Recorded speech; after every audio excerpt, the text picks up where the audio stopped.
Hey there, so in this conversation we talked all about conflict and what that means as we go through our life changes from early childhood until the present and all the different things that show up as a result. Yeah, we talk a lot about what actually drives the conflict and what influences the result of it in our relationship, within ourselves, our internal battles, our other relations with our children, our friends, and groups that we are a part of, and how our emotions are really driving everything. They're even driving what our hormones are doing in our bodies and also dictating our relationships. So this conversation is all about that story and how we can release it to actually create moments of growth rather than discomfort. The idea of variation in a relationship is super important, which kind of hopefully rolls us into a conversation around like having different opinions and what that means for a relationship. And ultimately, like, when does it move into conflict and challenge and repercussions that seem unresolvable? And when is it time to reconcile those conflicts? So are you speaking to people having different ways of doing life or different values, or are you talking more to like our responses are because of the variation that we've experienced in life? I think all of it. And then like how that affects us hormonally, you know, because how we come into an experience with someone, maybe we're having a really bad day. Maybe we didn't sleep well, maybe we didn't eat right, maybe we didn't recover properly, and therefore all we see is problems. Yeah. So, okay, let's take an example. We're discussing the kids. We have a difference of opinion, and we're trying to counsel them on, well, we could take a real life example. We're trying to counsel them on whether or not to participate in a sporting event. Or like a sport, and we may meet that challenge differently just because we've got different life experiences and all sorts of other things. But what do you, when you see me about to entertain a conflict with our boys, what's going through your mind? Well, this specific example was around basketball. And so in my mind, when I was witnessing you speaking to him, I was like, okay, is he pushing this so hard because he played basketball and it's important for him for his kids to also love the sport that he loves? So that was one question I had. But I think what you said to Kyan this morning that was really important was to not give into the feeling that he's having in that moment, but to be able to make a decision that's not based on that feeling, but just wanting more like variation for him. So I think it evolved into something that was really great and an important conversation to have with him about not getting caught up in the emotion, because we do tend to see everything through the lens of emotion. So again, my initial thing was like, oh God, here we go again.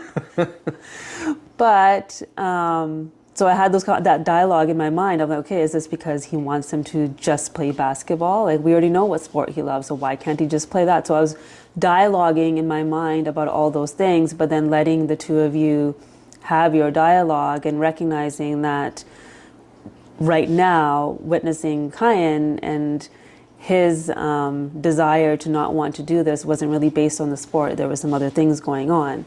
So when I see you approaching something, I do ask that, like, okay, is it actually because of what's going on for them? Or is it because of your experience and your relationship to sports and the ease that you had with sports and the desire that you have innately to play sports and be active, whereas like he's a different personality. So is it about him or is it about you? So I do question that. And that's even for myself, same thing. Yeah. Because in that moment I was like, why wouldn't you play a sport? I wasn't allowed to play sports. And so for me, it's like, here's this opportunity for you to like express yourself. So why wouldn't you do that? So I would also come at it with that emotion, because it stirs emotion for me of like not being able to express myself in that way.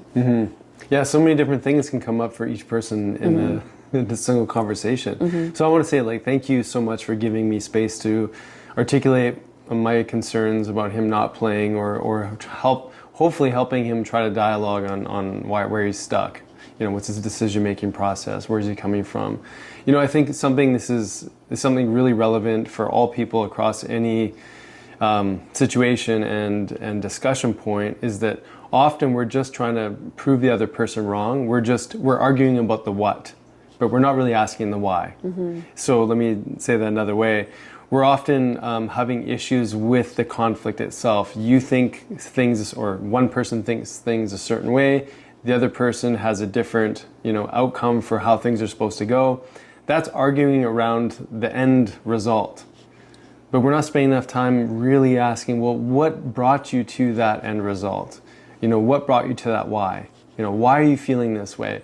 And I think that's really important to dialogue on. And you highlighted, some of that while you were observing the conversation. Mm-hmm. So, good for you for really just sitting back and watching.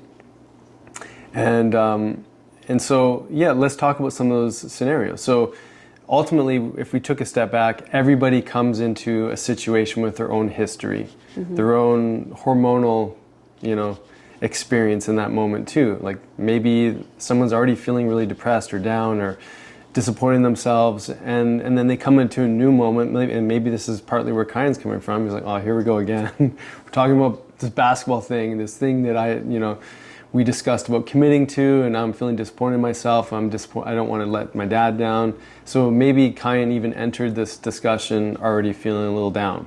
Mm-hmm. And so let's talk a little bit about how do we prepare ourselves maybe for conflict, and what do we need to recognize within ourselves when we're coming into that experience? Yeah, I think that timeline thing is important to recognize, that we're coming into this moment because of all the other moments that we've experienced, and how our brain has now created this imprint between the nervous system, the brain, the hormones, and everything that are going to fuel our response. But the first thing that we feel in that moment is a bubbling of certain emotions. So our senses are kind of waking up, and we're getting information from that sense. So we're feeling this like visceral feeling possibly, and then that's like creating maybe our extra heart, like the heart rate's going up, or we're getting sweaty because we're getting worked up due to an emotion. So understanding where our story comes from, and maybe like mapping out our timeline. And this is kind of what I go through in my book too, is that depending on our timeline and our stories from before, that's what started the mapping out of our hormones from day one. From the womb, if there are stressors around us, we created different hormones at different times to make sure that we could survive the world that we were coming into.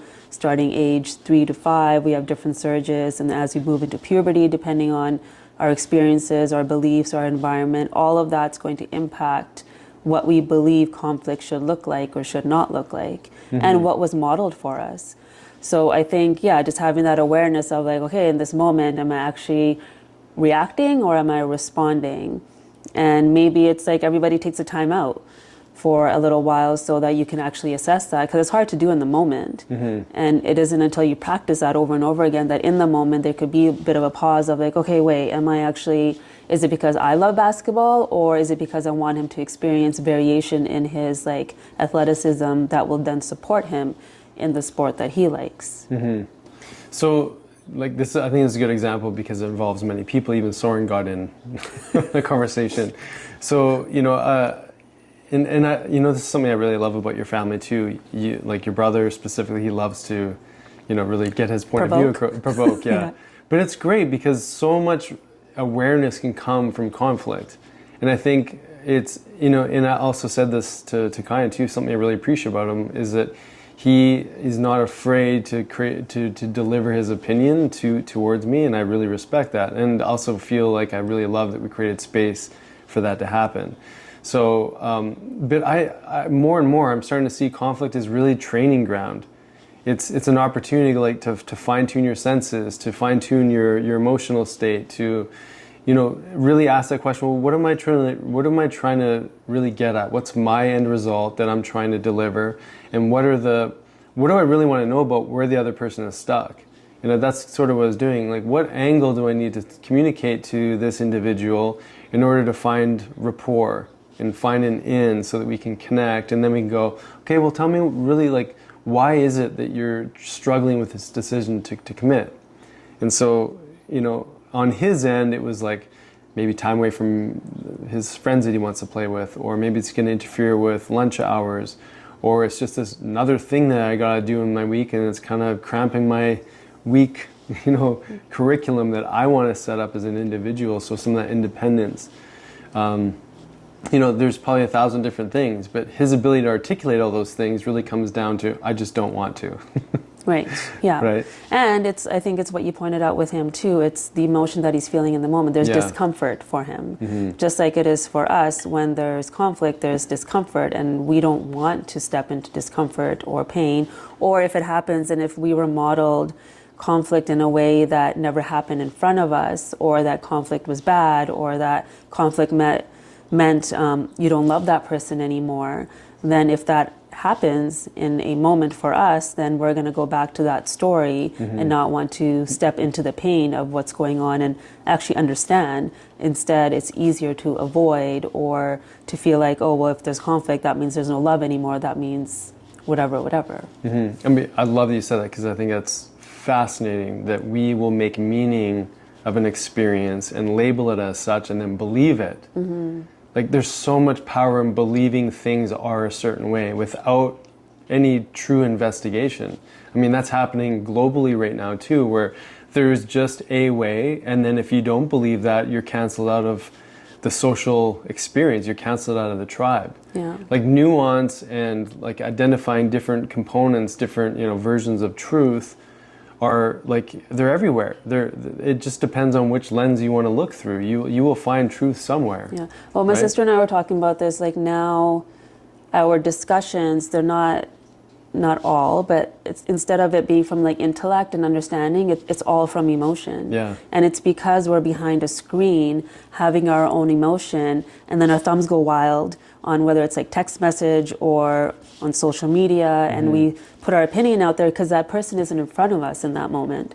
So we're not going to experience that person's facial expression or their body language or how our words are actually impacting that person. We're just giving our opinion and wanting everyone to agree with it. And so I think there's so much challenge right now because we're not pausing and reflecting and understanding. We're just reacting with emotion. And I mean, so much discomfort within the body is experienced just because we're deciding to label that person as something in order to defend a position. It's like we're spending more time trying to put other people inside of a box so that we are justified in feeling a certain way. So I feel, empowered that I can, I'm using an example, of course, make someone feel bad because they don't think the same things that I do. And so therefore, that's them, that's just who they are, that label or criteria, identifies them as such a minutia. It's such a small part of actually who they are. And yet, on that other person, I think in that experience, that's where you're going to feel a bit of that lack of love. It's like, I've just been labeled as such, and now am I being identified as a certain type of individual? And so now I'm experiencing a lack of love. And so how do I fight back? If there's an absence of love, what's the emotion and reaction to that? What would you say? You said a few different things and then I got lost. Okay. You're right, I did say a few different things. But I just think it's so interesting. Okay, so there's an interesting dynamic, I think, in the social media world where because we don't know really where someone's coming from, we just put them inside of a box and label them as such.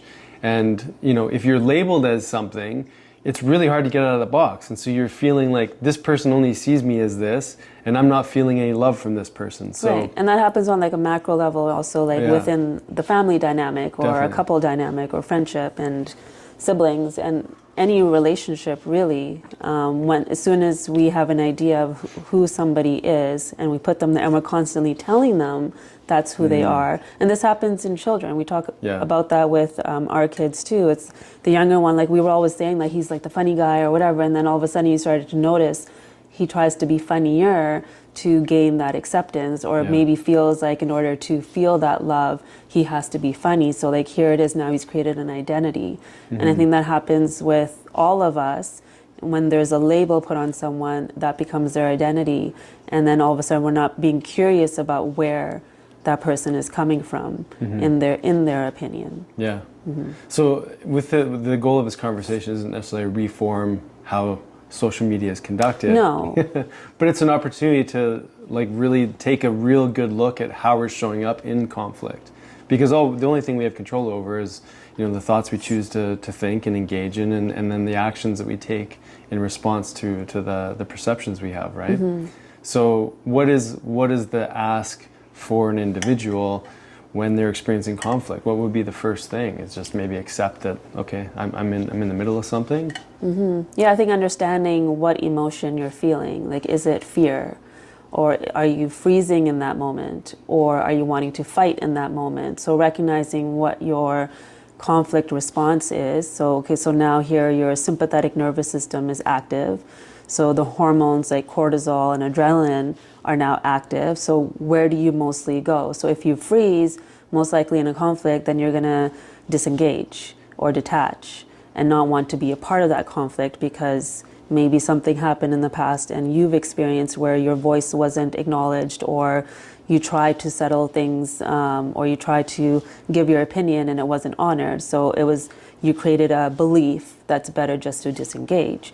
Or are you going to flee? That's another way of detaching from it, because that just feels easier instead of actually going into what's happening. And then the other one is fighting. Are you going to keep on going, even if in your mind you realize, oh wait, okay, maybe there's another viewpoint here? You're still going to defend yourself, because that's been what's been wired inside of you, because that's what worked for you to help you survive.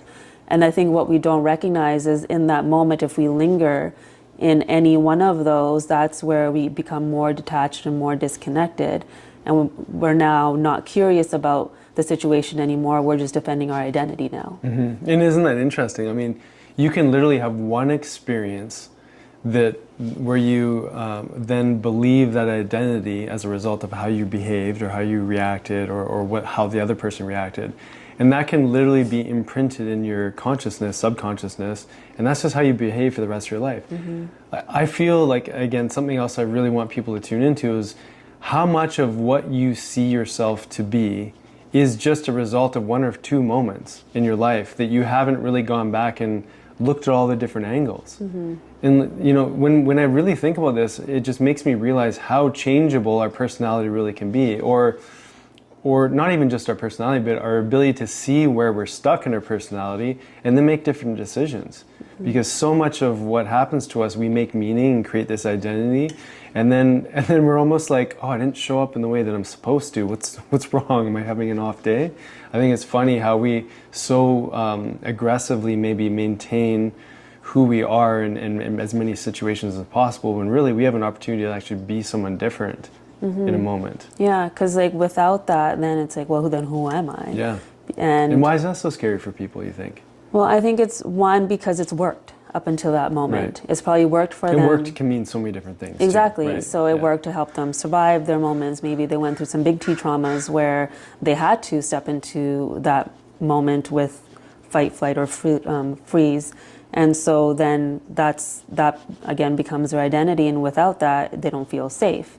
And maybe they decided on that identity because that's what helped them get attention, or maybe that's what helped them feel significant in a relationship. So without that, then how are you going to get those things, or that basic thing of actually feeling that love that you were talking about?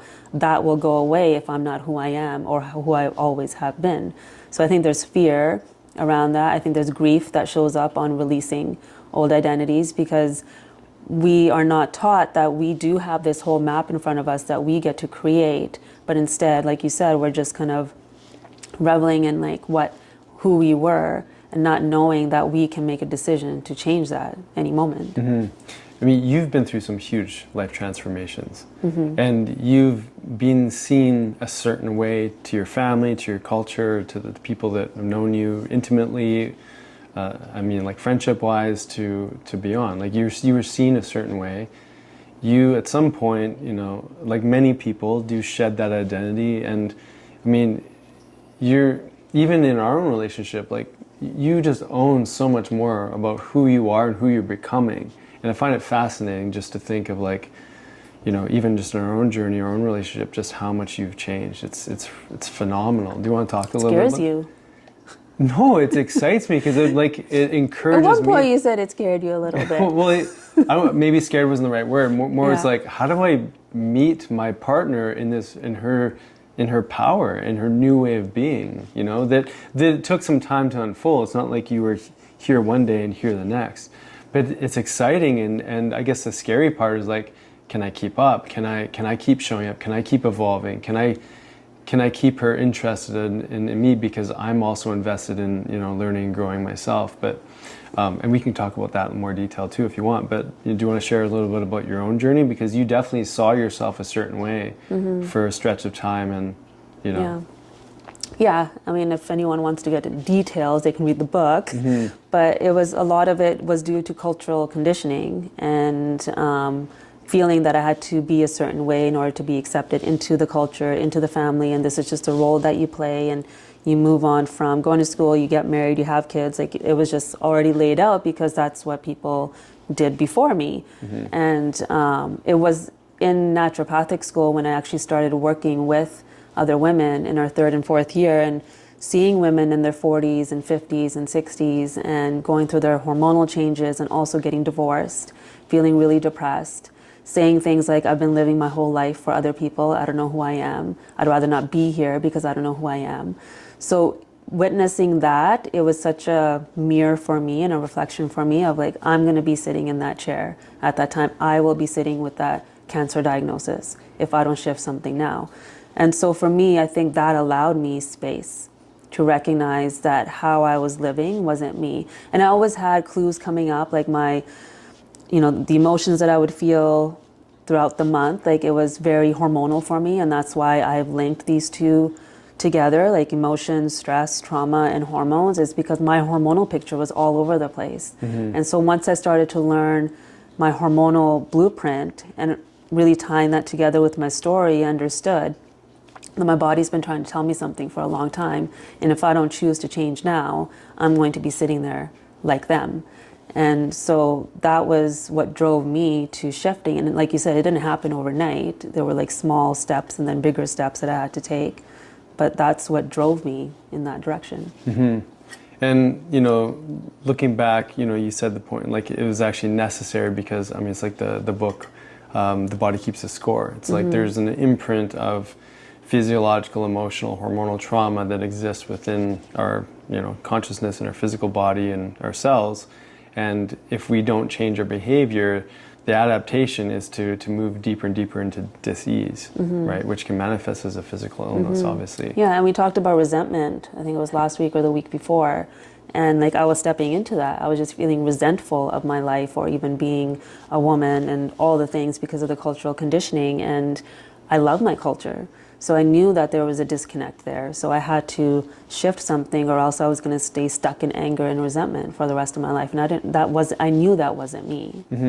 And yet, like, that anger and resentment was a necessary stepping stone for you, right? Yeah. And I think, like, this is another important point, is that we can have these emotions, identify as such, and then honestly perpetuate the same behavior just through a different emotional energy. So like we have to graduate beyond the anger at some point and, you know, translate that into something else. But I think a lot of people get stuck there. Maybe the women that were seeing you were feeling so much frustration, anger, they didn't know what to do with that energy or where to direct it, right? Yeah, it's like that book, The Senses of the Soul, that talks about emotions being those senses. So we get stimulation through our senses, like touch, hearing, visual, and all of that, which then tells the emotions how to respond. And so these emotions also are our like sixth sense, I guess, that will show us where we are and where we need to go. So like you talked about anger, like anger can be used as fuel for action. But when it gets stuck, that's when we have challenge in our hormonal system, in our neurotransmitters, in our immune system specifically. It will increase your inflammatory markers like C-reactive protein and interleukin-6 specifically.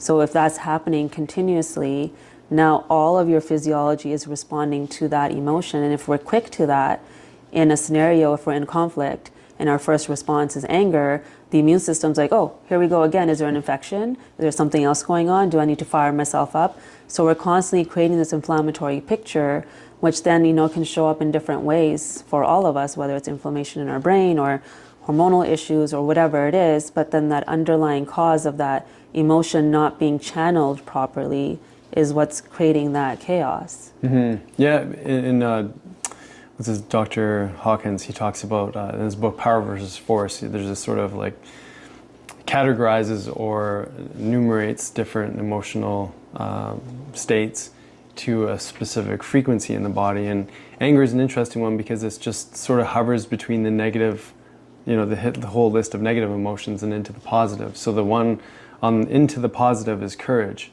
Mm-hmm. And so much of our anger can either be directed back towards us, where we move into apathy and all those other sort of deeper negative emotional states, or we can direct that into something that moves us into courage and allows us to take action. So at some point, all that discomfort that you would have felt, you would have been able to direct that into something else. Mm-hmm. Yeah. Well, I think that's why I was obsessed with working out. Right. Because I could direct my anger through that. And I was so rigid with it that even if I went to sleep at like 2 a.m. studying, I had to get up at 5 and go. Mm-hmm. Even though I know it was depleting for me, but I needed that at that time of my life to help fuel that anger in a different direction. Yeah. So think about how many different ways that we would cope with conflict in our lives. Mm-hmm. Like you chose something healthy, but also at the same time it was probably depleting you. And maybe you could speak to a little bit about why working out. So it was a way to facilitate anger, but was it also a way to facilitate you looking a certain way that maybe like kept you sort of as part of like accepted in your cultural tribe? Like one thing you did share with me when you were younger was like you had to always look beautiful, always had to look nice, always had to wear the right clothes and dress up for the right events and things like that. And so I think the reason I bring that up, and feel free to answer as you like, but the reason I bring that up is sometimes I think we move into a habit that maybe on the surface looks really healthy, mm-hmm. but there could be an orthorexic component to it, maybe in your case, or maybe speak to that. Like when does our vice actually no longer serve us? Mm-hmm. Because you could say that working out is a fantastic tool, a great way to get energy out, right? Yeah, no, I'm sure there was part of that just because of my history with body image too. But I would say in that moment, more than that, it was because that was the only time I had control over my time. Mm-hmm. And yeah, I mean, that other stuff is a whole other story. That was mostly because of my ex-in-laws and whatnot had me to look a certain way. And yeah, I mean, that's like a whole other can of worms that you could probably open with me feeling like beauty is actually a curse. But yeah, we'll save that for another podcast. We'll save that for another podcast. But I would say in that moment, it really was because because I was so stuck in my mind all the time. Mm-hmm. And that was the only time where I was actually in my body and present in that moment. So it actually brought me to presence. So yes, it was depleting in a way where I wasn't actually paying attention to the fact that my adrenals are probably burnt out from being in school for so long and under the stress that I was under, going to bed late, not living a lifestyle that was actually fueling my hormones and body at all. But I would say during that time, it was the only thing that actually made me happy. Mm-hmm. It gave me the endorphins that I needed. So yes, it's the same thing as any other vice. It's usually, whether it's food or a drug or anything, like you feel like that's the only thing that's going to give you that feeling of happiness. And I guess the gym was mine at that time. And maybe like, I think sometimes we forget about the aspect. I like to think as time is a form of medicine to some degree, and that sometimes when we're in the middle of something, it feels like we're just spinning our wheels and we're in it for so long. But there's a factor of time where another way to reference time might be integration. Mm. You had to go through this. You had to integrate this into your life so you could cope with the scenario, and then you learn more about yourself, your hormones. You probably tested your hormones. You did other things to really understand all the impacts of the way you adapt to life, right? Mm-hmm. Yeah. Because this conversation, though it's going to be unique to each individual, everybody has some big life conflicts that they have to reconcile, how they grew up, their cultural conditioning, the traumas that they faced.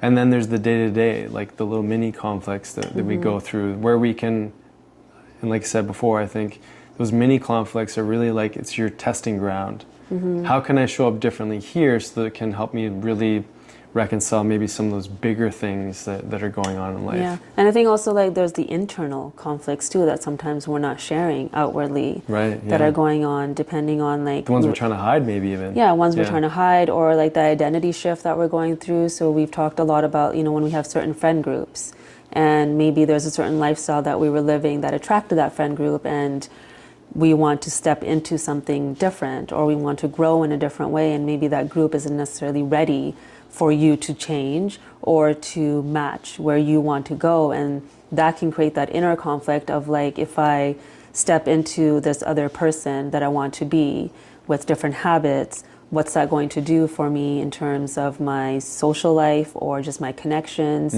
Because sometimes that can feel very lonely, trying to step away from a group.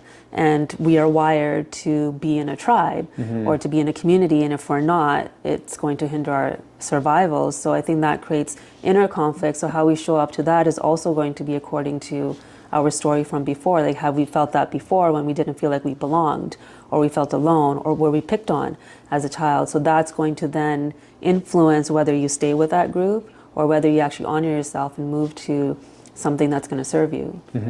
Yeah, and there can be so much fear around that because, you know, even if someone's feeling discomfort within a group because maybe they're outgrowing it or what have you, they're still gaining reward from it and feeling like there's acceptance, even if it's partially not true acceptance, because if that friend group were to know who you truly were, there's a chance that you wouldn't be accepted. Possibly, or maybe they not, would totally encourage you and want that for you, and maybe you will inspire them to actually shift things for themselves. But I think because we create that conflict within, and we have all those thoughts and stories and beliefs, that sometimes we don't even give ourselves an opportunity to see what could unfold. Yeah, definitely.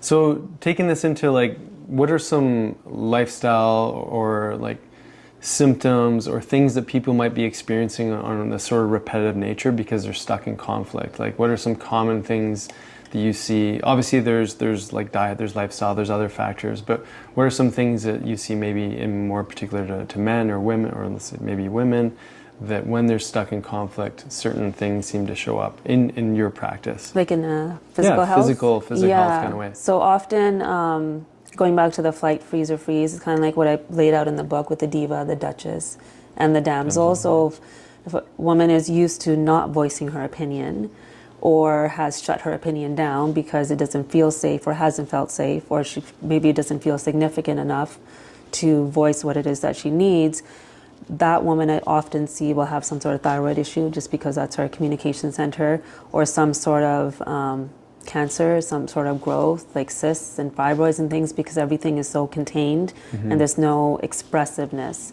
that she's able to relate. And there's that resentment piece too, which also makes us sick.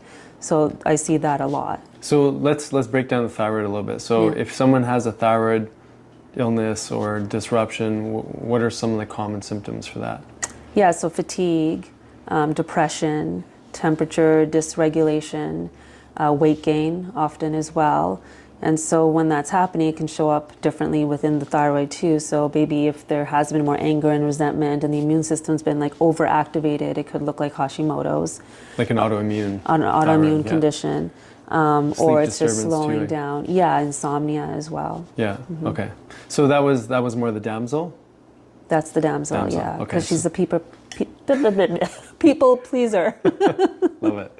Okay, so what about the Duchess? Yeah, the Duchess was the one in control. So she is the one that, and again, we can have like pieces of each one of these within us, but this is the one like who's like the CEO of her family and her business and is just able to get things done. Like the boss lady, she's kind of got it together from the outside, but internally there's conflict because she's totally burnt out, but has to live up to this identity that she's created, or these roles that she's playing, and is like very scheduled and probably very rigid. So often has sleep issues, digestive issues, also think like irregularity in her cycles because she's so stuck in that yang state of like action and has no time or space to just be. And so what does that mean, being stuck in the, and we'll get to the last one, the Duchess, but what does it mean to be stuck in the yang state?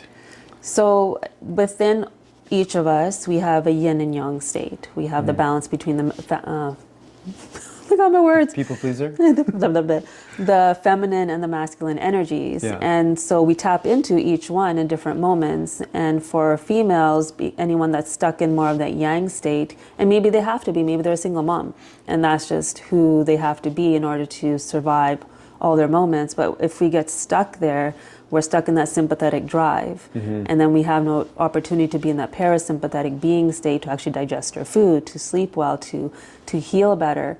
There was a study done of a bunch of college students where they checked their inflammatory markers and their state of like wound healing between semesters. So they're like summer semester, Wow. and then when they were writing their exams. And across the board, each of them had like slower wound healing when they were writing their exams compared to like the summer semester.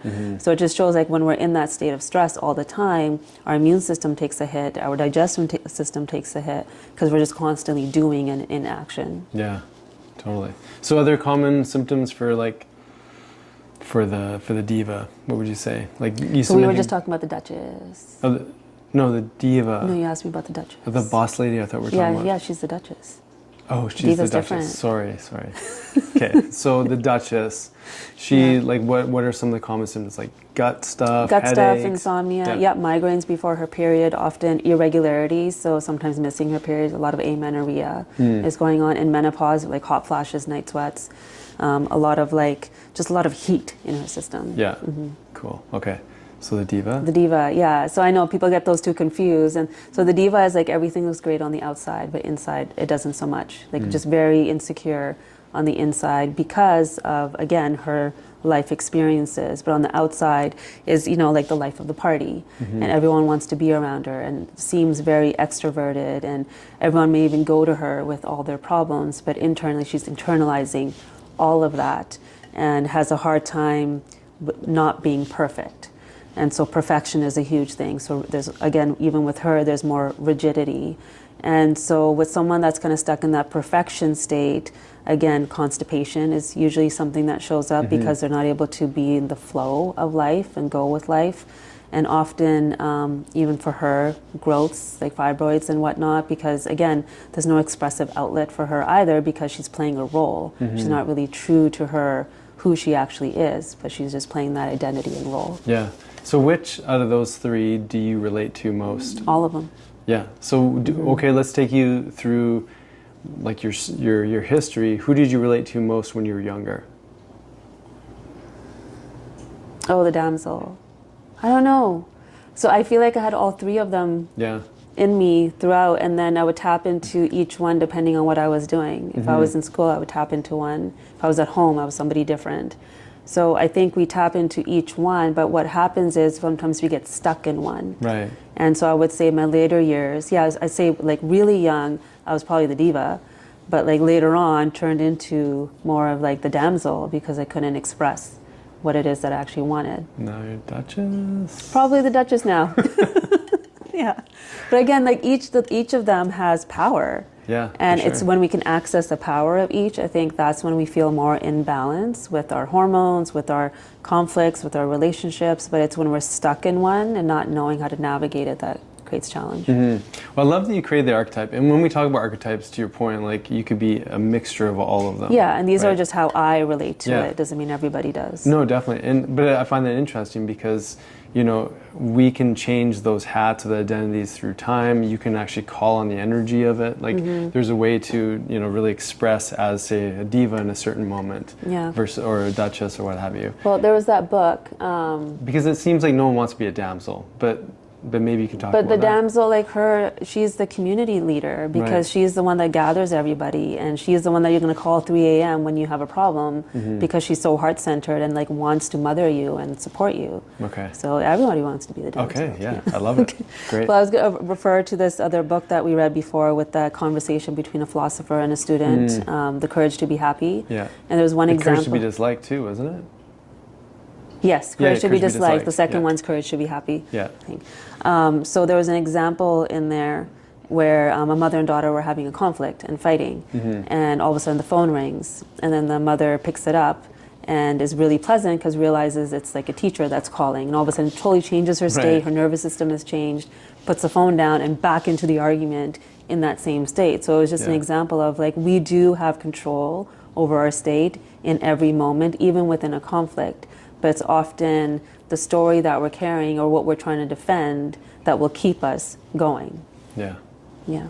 Yeah, isn't that interesting how quickly we can shift gears? And like, what is the desire there, like in that situation, to be seen a certain way? You want to be seen, like if you bring up maybe the Duchess, that you want to be seen as like, I got everything taken care of, like I'm a nice mom, I'm all these things. And then, you know, when it comes to the people that we're really closest to, we're more comfortable sharing a little bit about like our diversified personality. We can be kind of a jackass. So let's talk about yours. We've been talking a lot about mine.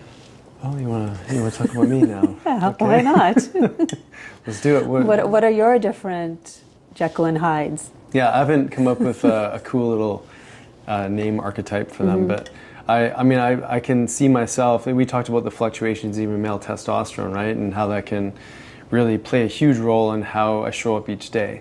You know, I can feel the differences in my body. You know, and a lot of that could have to do with sleep and exercise and connection time with you and the kids. You know, I can Desire to be liked. Desire to be liked. Yeah, is that the point you're trying to get across? Okay. So, do you want me to sort of come up with an archetype, or do you want me to just really just talk about me? Yeah. My own like wounding as a child. Sure. Yeah. We always talk about mine. That's true. That's true. Yeah. So I think it's interesting because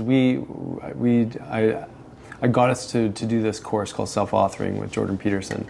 And it was great because it lists down all your present time faults. All the things that are repetitions in the way you handle stress, the different challenges that you face. And then you get to prioritize which of the issues seem to be the one that's the most prevalent and maybe has caused you or participated in creating a lot more discomfort for you because you're trying to be a certain way as far as an identity goes. So I think that's where I revealed in that experience, and you've also let me know many times over that my desire to be liked, my desire for approval, acceptance, etc., drives or could drive a lot of my behavior. And so in my own personal experience, a lot of that for me showed up in sports. My desire to be seen as someone who's really good at basketball, as an example. And needing, like, not really feeling like I arrived until I get congratulated for having a good game or what have you. And that was my own worst enemy. It was very, very hard on myself. I had to be a certain way. I had to perform a certain way. I had to score a certain amount of baskets. And if I didn't perform, I was devastated. I remember actually earlier before I got into basketball with soccer, we played against another team. I was probably grade 4 or 5. And I identified so strongly as a soccer player that I told my teacher my future occupation was going to be a professional soccer player. That my identity was completely wrapped up in athlete. We were playing against this other team, and I recognized that I wasn't better than their best player on the other team. And that bothered me like crazy. And I think we lost by 2 points. I walked home. No one was watching. None of my family members were watching. But I walked home and I was like asthmatic, heaving in despair that we lost. And I remember the feeling that I had was like, I can't believe there's someone better than me. Like, what are people going to think? I wasn't as good as that other player today. It really bothered me. And I remember heaving, and the story I told my mom was like, oh, like my asthma came up and I was like, I couldn't breathe properly. I'm not breathing well right now. Like something's wrong. Like we lost the game. Like, but what I was really feeling was like other people would see that I wasn't as good as that player. And so where did that come from? I have no idea. But that seemed to show up many times to the point where I would choose not to compete in even an under 16 basketball team because I had a friend who was also like a rival, like a friend that I didn't want to be better than me. And so when I tried out for this team, I actually pulled out because I didn't want to be in competition with him. I didn't want it to be labeled somewhere that my friend beat me to that position. And so I actually just exited myself from that scenario to not even have to show up. So then how does this influence how you step into conflict today? Well, I think that there's this inherent theme of like, I want to be seen as the best. I want to be seen in the light. I want to be seen as the person who was right, or all those things. And I think as a result of that, nothing else really matters except for that. It just, the result is that I need to be right, or I need to win. I need to, and if it's possible to not compete and still win, fantastic. So how does that show up in your conflict with your wife sometimes? Well, that's a little different because the one thing I do with you, and I think that you could probably agree with me, is that when I'm wrong, I will say it. I will say, you know what, you're right. I still want to be right. I still want to prove you wrong, but I will have to acknowledge when you're right. Mm-hmm. And that took a lot of courage and time for me to come to that. So we can be in disagreement, and then you call me out on something, and I'm like, oh, shit. You're right. Okay, that part is right, and then I'll still try to make my point. But what I've come to understand is that sometimes me wanting to make a point, sure, there might be a result there, but it's also because I feel like we're not connecting. I feel like the essence of the conversation hasn't really been articulated, and it's usually because I'm trying so quickly to get to the result and get away from you seeing me in a bad light. I just want to get there so that you can still, like, roses and rainbows all over me, that I'm this amazing person. Meanwhile, like, I don't want to share the uncomfortableness of me getting there. And so I'll sometimes try to bypass to the end result and not sort of walk through, okay, this is what I was actually thinking. And that's a communication error on my part, because I don't want to feel any of the discomfort. I just want to get to the result that makes me look like I got everything together. Right. Would you agree with that? Or do you have anything you want to add? Well, no, I think this is a good point for us to make, even just in summary of our conversation. It's like that is the thing that creates disconnect in a conflict, is our desire to not want to be uncomfortable. Yeah. Or not to be seen in a certain way. Not to be loved, like you said. Yeah, not to feel accepted and all of these things. So if we can get out of our own way and release the stories that have brought us to this moment, then we can actually see the moment for what it actually is. And then from that, there can be so much more growth, whether that's your internal conflict or whether it's a conflict with your partner or friends or a boss at work, anything. All of it's getting informed by your hormonal or blueprint, by your emotions, by your ability to step into sympathetic quickly, or if you can get out of it or not. So if we can, cultural conditioning, the cultural conditioning, all of that, yeah, exactly. So if we can start to see that more clearly, then I think the conflicts, we don't have to be afraid of them. We can actually use them to grow. Yeah, they can be a catalyst for growth. Yeah, I agree. Okay, well, more conversations like this to come. See, there's a ton of different conversations that can come up around the changes that happen to our hormonal system over time, and just the way that our physical body feels, looks, adapts, responds to life's ongoing stressors. Yeah, so it's so important to self-reflect and understand and have support in understanding what is happening, how your hormones are changing, and how your lifestyle needs to change accordingly. Yeah, so we want to invite you into our masterclass program called the Metabolic Upgrade. And this is where we're teaching people how to fast, how to get control of their metabolic function. What's a mitochondria? What does it mean to make more energy in your body, to have energy to heal? Right. And especially that insulin resistance piece that we spoke about, and we really want to tap into that and understand like what is happening with my blood sugar levels and that weight gain around the abdominal area and all those things that we feel like we can't control. Yeah, so weight loss resistance doesn't have to be your reality. It doesn't have to be anyone's reality. When we start to really understand our hormonal system, what our body needs to do in order to metabolically become more flexible, this is a huge part of this journey. Yeah, so join us.